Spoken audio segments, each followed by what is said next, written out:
Parang blurred. Blurred ba po yung aking camera or mata ko yata ang nagbo-blur?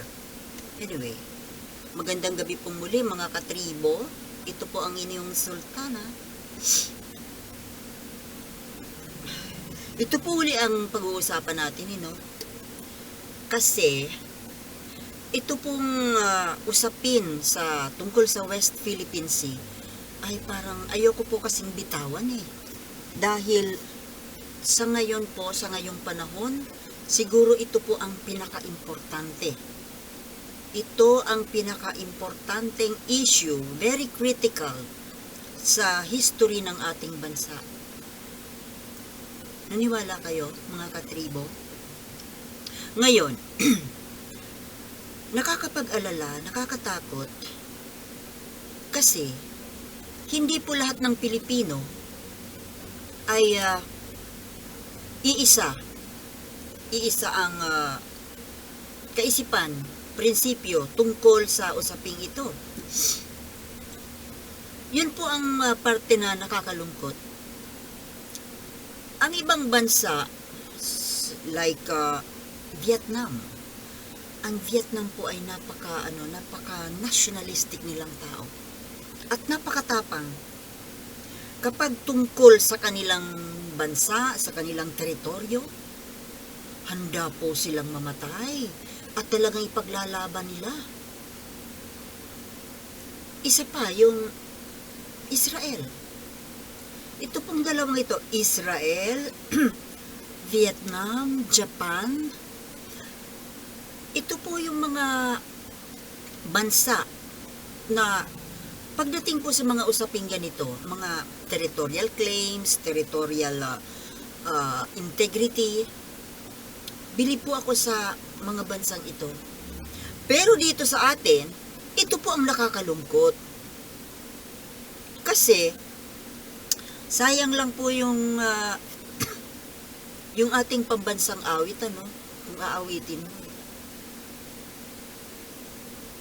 Alam nyo, kaya po tayong madaling masakop. Even before. Well, bakit ba tayo nasakop ng Kastila? Kasi nga, we were not united. 'Di ba? Pulo-pulo, mga kingdoms, mga sultanate, mga little kingdoms, yung mga isla-islang yan, yung mga iba-ibang lahi, like yung mga taga-Tondo, Bisaya, Bicol, Ilocano, may kanya-kanyang kanya-kanya sila. Yung bang tinatawag na regionalism. Kaya po tayo madaling nasakop ng dayuhan. Ngayon, para po kasing hindi tayo natututo, tayong Pilipino, we have not learned our lesson well. Alam yan turo na po yan lesson po yan sa Philippine history.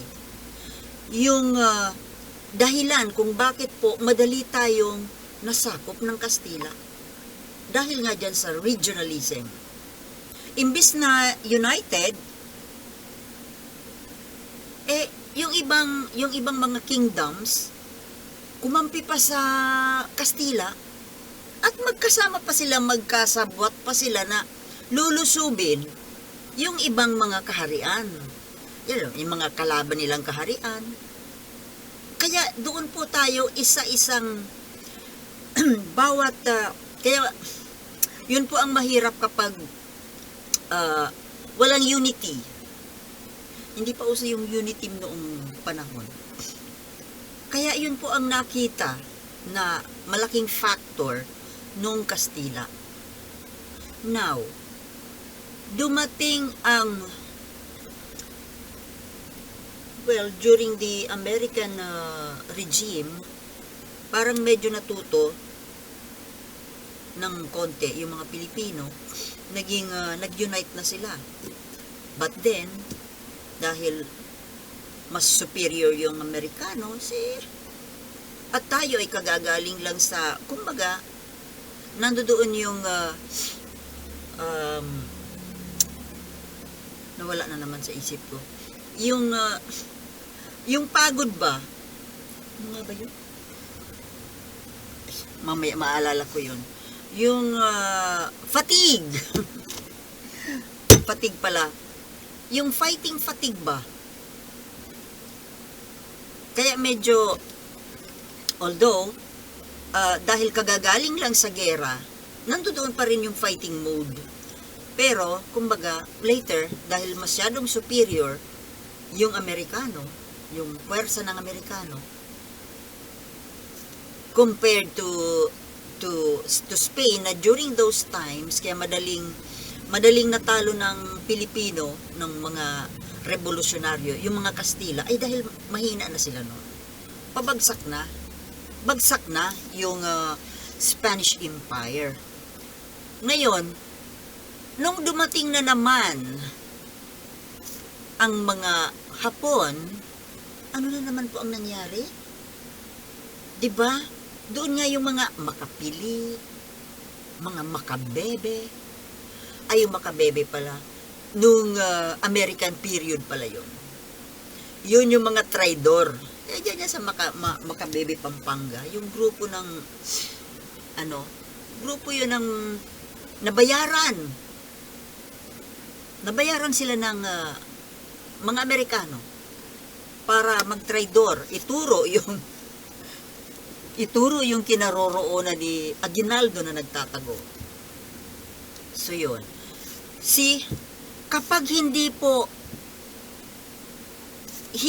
iisa ang kaisipan ng tao, ng sambayanan, madali pong nasusupil na nalulupig, kumbaga. Madaling matalo. Kasi nga, mayroong kumakampi sa kalaban. Just like nowadays, o diba?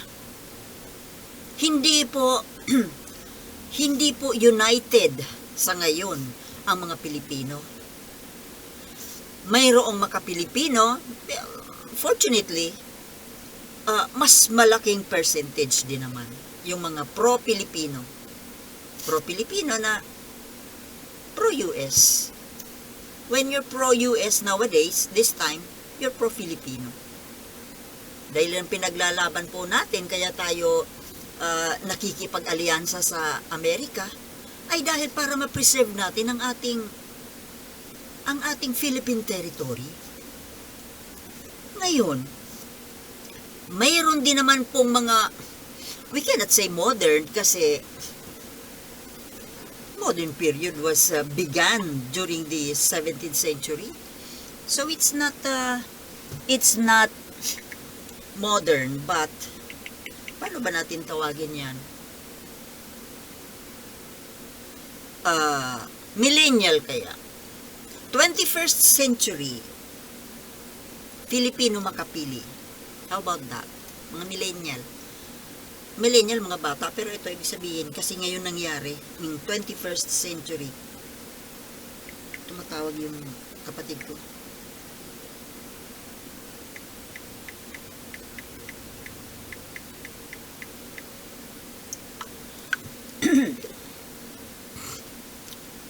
So ngayon, do you think po ba, mga katribo, sana magkakatribo tayo, yung isa, magkakatribo di ba? Dapat isa tayo nang ipinaglalaban, isa ang natin, adhikain. Di ba?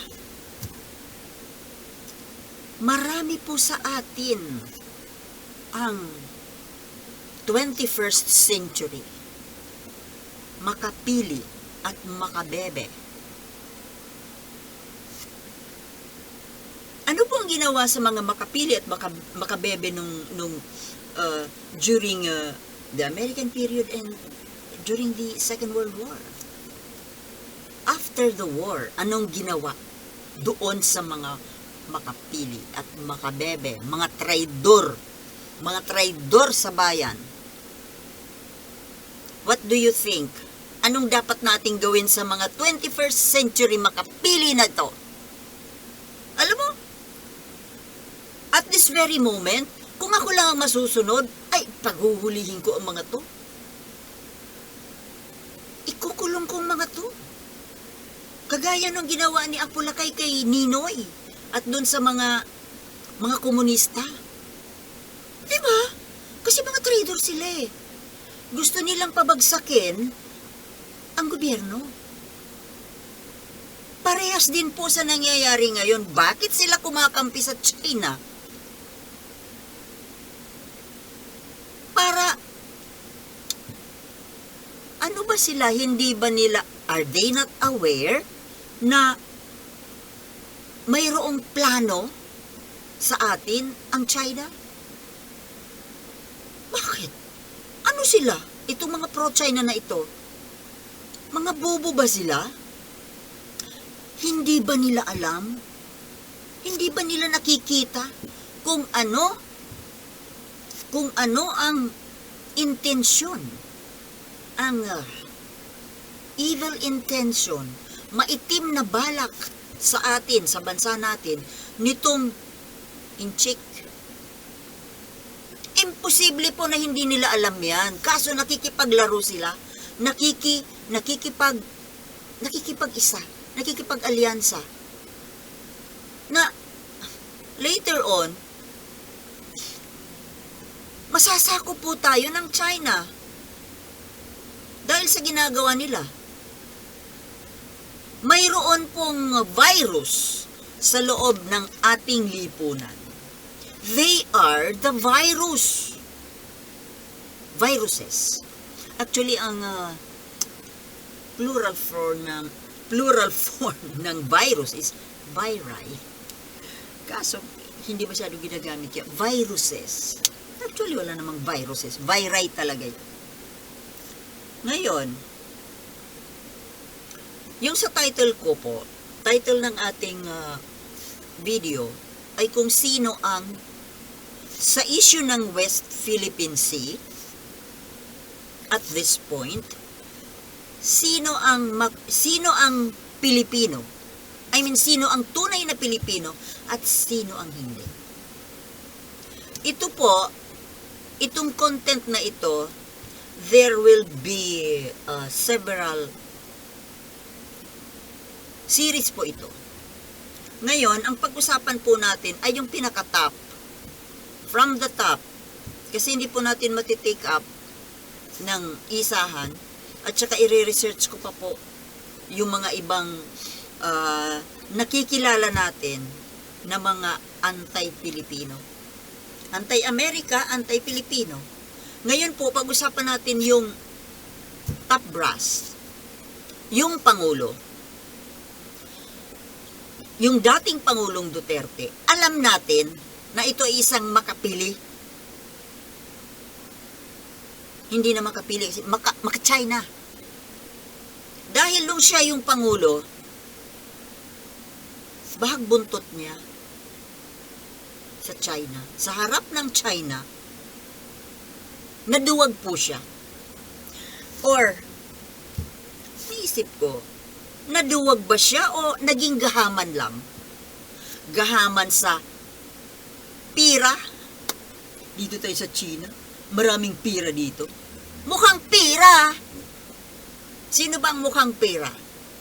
Prostitute. Diba? Ito pong si Maudigs Duterte, Digong Duterte, isa prostitute. Ano po ba ang di ba ang prostitute is female? O sige, male prostitute. Ano ba ang definition ng prostitute? Di ba yung ipinagpapalit ang dangal dahil sa pira? O di prostitute siya. Ibang klase nga lang na prostitute, hindi naman niya ibinibenta ang katawan niya. Ang ibinibenta niya, yung bansa natin. Do you get it, mga katribo? That's why I say, he is a prostitute. Political prostitute. Ibinibenta ang sariling bansa. Pilipino ba yan? Well, Sabi niya, mayroon siyang dugong inchik. Kaya ganun siya? Ano ba ang mas matimbang sa kanya? Yung percentage ng Chinese blood or Filipino? Even me, ang sabi nila, mukhang Chinese daw ako. I hate it. Siguro kung meron, napatakan tayo ng Chinese blood. Siguro ko, malaking porsyento ng mga Pilipino ay napatakan. Siguro ako, baka mayroon akong 0.0001% ng Chinese blood. The hell I care? Ang interest ko sa ngayon, yung bansa natin. Diba? Ngayon, ikumpara natin si dating Pangulong Duterte dito kay PBBM. Ano ang ginagawa ni PBBM ngayon? Hindi ba ipinaglalaban niya yung karapatan, ating karapatan sa West Philippine Sea? Yan ang Pilipino. Ipinaglalaban ang interes ng sariling bansa, hindi prostitute.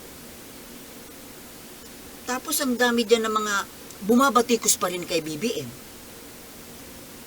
Mayroon dyan, wala nang ibang inatupag kundi chismis, paninira kay BBM at sa asawa.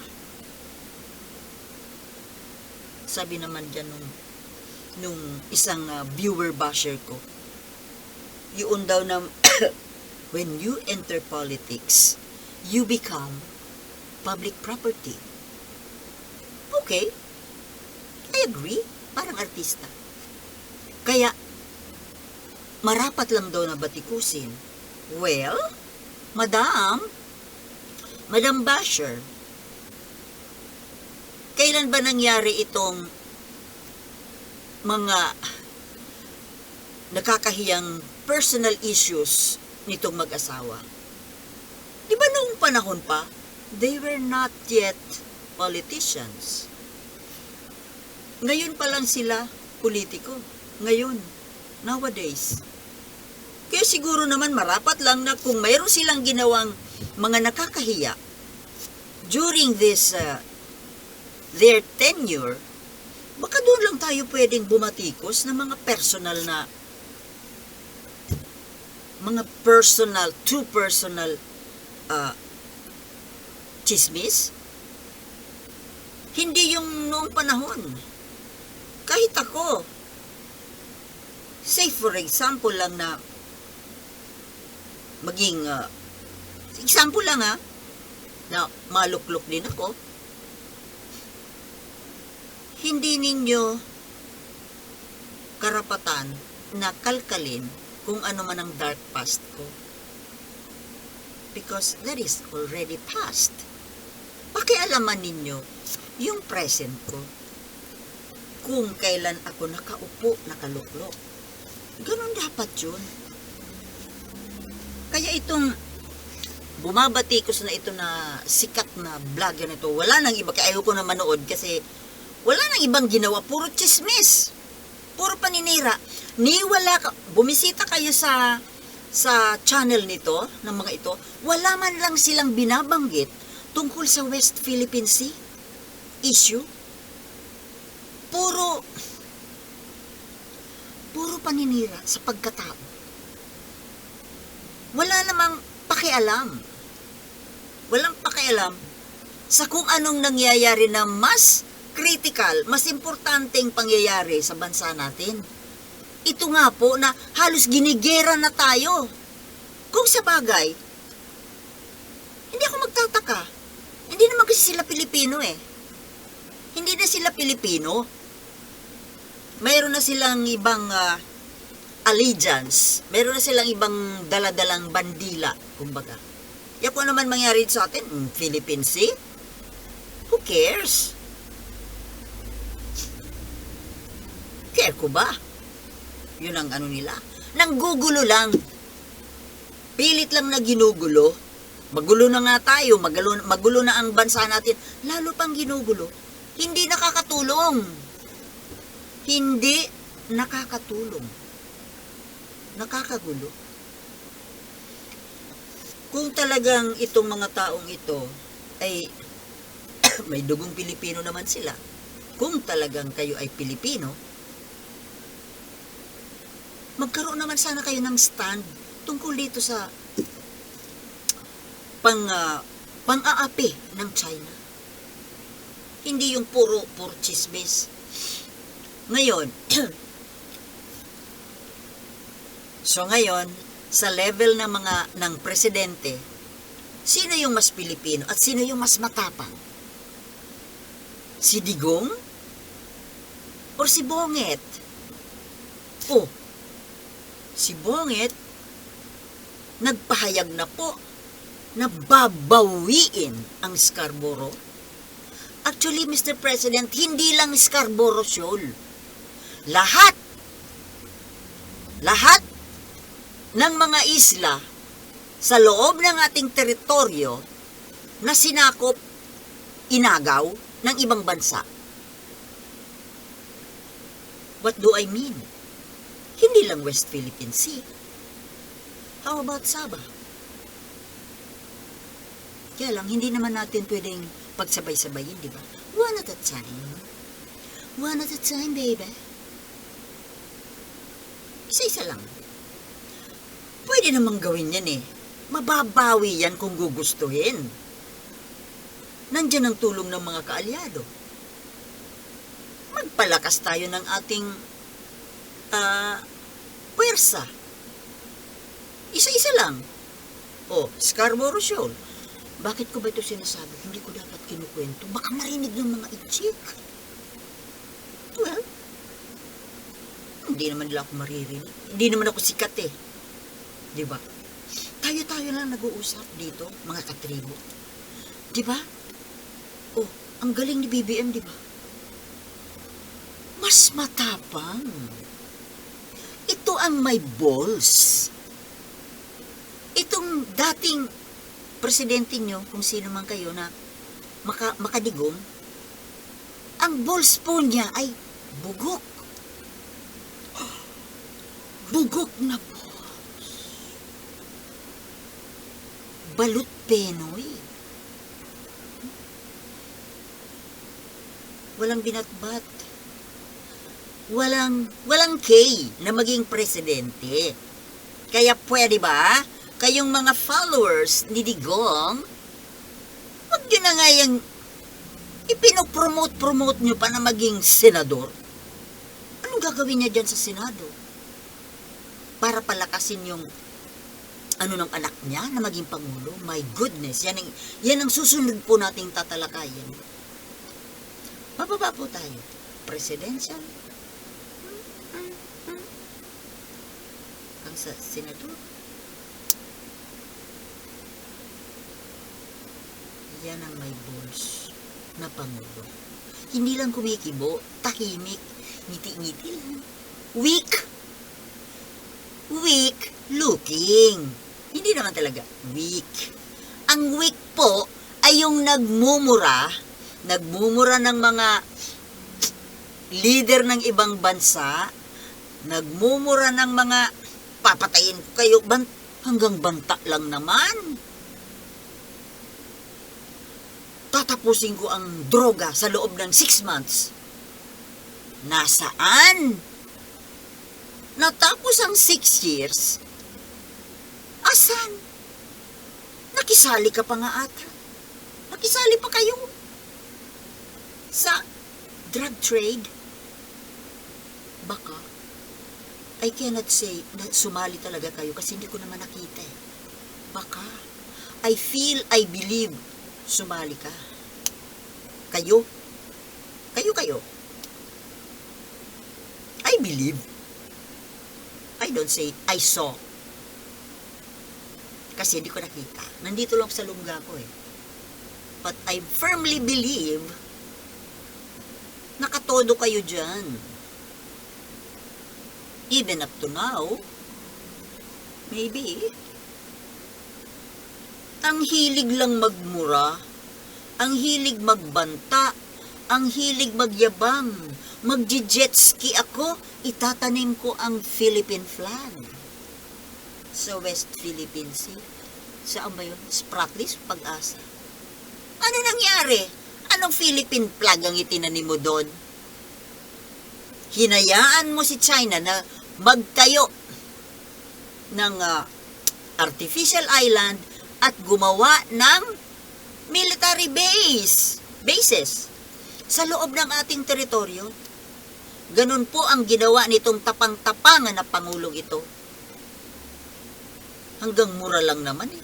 Hanggang mura, hanggang dirty finger. Hanggang doon lang. Siguro nga, ganun talaga ang weak. Parang ano lang siya, yung panakip defense mechanism. Tama ba yun, mga katribo? Correct me baka mali. Pero si BBM, ay salute BBM talaga. Sige po, mahal na Pangulo, bawiin natin ang Scarborough. Yung kung tawagin ng mga mangisda, Kalburo. For short. Siyempre, hirap man naman kasi bigkasin yung Scarborough, Kalburo. Diba? O, kawawa naman yung mga mangingisda. O ngayon, diba? Nanawagan na si gobyerno natin, pamahalaan na, sige, pwede na kayo mangisda. O, makahuli na kayo ng masasarap, malalaking mga isda. Hindi yung mamumulot kayo ng mga itinapon sa inyo ng mga galunggong. Sobra, grabing pang-aapi yan. Atin, sarili nating pangisdaan, aagawan tayo, tapos tatapunan na lang tayo ng mga reject nila. Yung sabi nila pinilian, reject. Yung ayaw nila, pakasapsap, galunggong, ano pa ba yung lawlaw? Ano akala nyo sa amin? Kuting? Pusa? Tapunan nyo kami ng mga reject ninyo? Mag-antay lang kayo How I wish na talagang bumagsak ang ekonomiya ninyo. Ayoko sanang gawin yan kasi ang kawawa dyan, hindi naman yung government, kundi yung mga mamamayan. Pero yan po, that is one way na tumahimik sila, maging, kahit paano maging humble sila. Kapag ang kanilang economy ay bumagsak na, papalakpak ako. At tayo naman po, bakit ba kasi habol na habol tayo dyan sa China? 1 billion people? Bakit? Wala ba tayong makikitang iba? Paano kung natunaw na yung China? Di ba hahanap din naman tayo ng ibang kasosyo? Kanegosyo? O yung kinukonsumo ng in-order sa atin ng China, nandiyan ang Latin America, nandiyan ang Africa, Australia. Lahat na bansa na gusto sa mga produkto natin.